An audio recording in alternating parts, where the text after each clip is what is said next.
Assalamualaikum dan salam sejahtera. Selamat datang ke video podcast My Sihat Kecilin 20.6 dengan tema Sejahtera Cyber.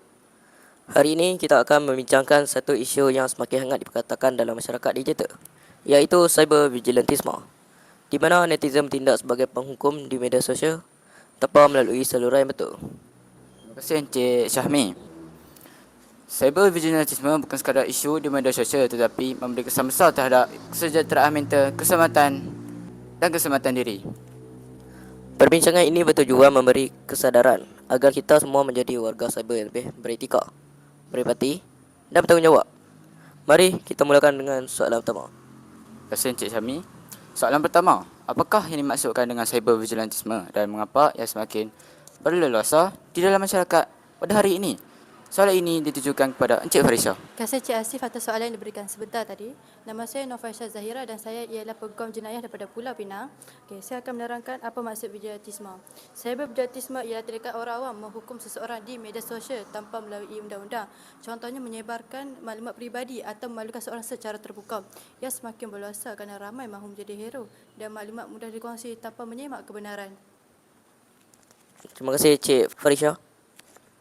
Kita sambung dengan soalan kedua. Apakah faktor utama netizen bertindak sebagai hakim? Dipersilakan Puan Lydia. Terima kasih atas soalan yang diajukan. Nama saya ialah Ibharalda Hakimah dan saya merupakan pendidik digital. Pada pandangan saya, ia mungkin disebabkan kerana emosi yang tidak terkawal seperti marah atau simpati yang melampau. Seterusnya, ia juga kerana mereka tidak mengambil serius terhadap undang-undang yang dipokokkuasakan dan terlalu mengikut sesuatu yang trending pada zaman kini. Oh begitu. Terima kasih Puan Lydia atas maklumat yang dikongsikan sebentar tadi. Kita seterusnya soalan yang ketiga. Apakah kesan cyber vigilantisme terhadap masa dari sudut emosi, mental dan keselamatan diri? Soalan ini ditujukan kepada Encik Farisha. Soalan ini ditujukan kepada Encik Syuhada. Assalamualaikum warahmatullahi wabarakatuh. Saya Nurul Syuhada Iman binti Muhammad Syahid. Saya ialah guru kaunselor. Bagi saya lah kan, mangsa boleh rasa tertekan dan malu nak keluar rumah.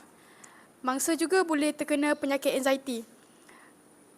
Keselamatan juga penting sebab maklumat peribadi dah tersebar dan boleh mengundang ancaman atau gangguan. Terima kasih Puan Syuhada Iman. Kita sambung dengan soalan keempat.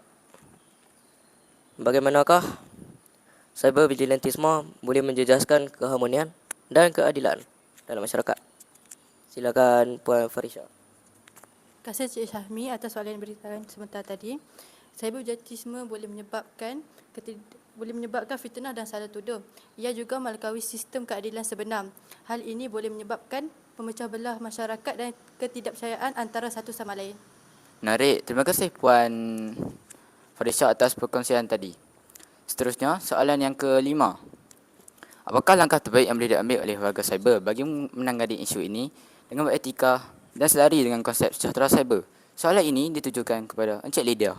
Terima kasih kepada Encik Asif. Langkah terbaik yang boleh diambil oleh warga cyber secara beretika dan selari dengan sejahtera cyber adalah dengan cara semak fakta sebelum kongsi, jangan sebarkan maklumat peribadi orang lain, gunakan saluran betul seperti laporan kepada pihak berkuasa, amalkan empati seperti fikir perasaan orang lain dan jadilah pengguna media sosial yang bertanggungjawab. Oh begitu. Menarik perbincangan kita pada hari ini.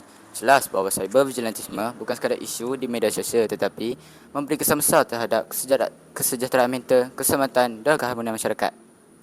Sebagai warga cyber yang bertanggungjawab, kita perlu lebih bijak menilai maklumat, berfikir sebelum berkongsi dan memilih saluran yang betul dalam menyuarakan keprihatinan.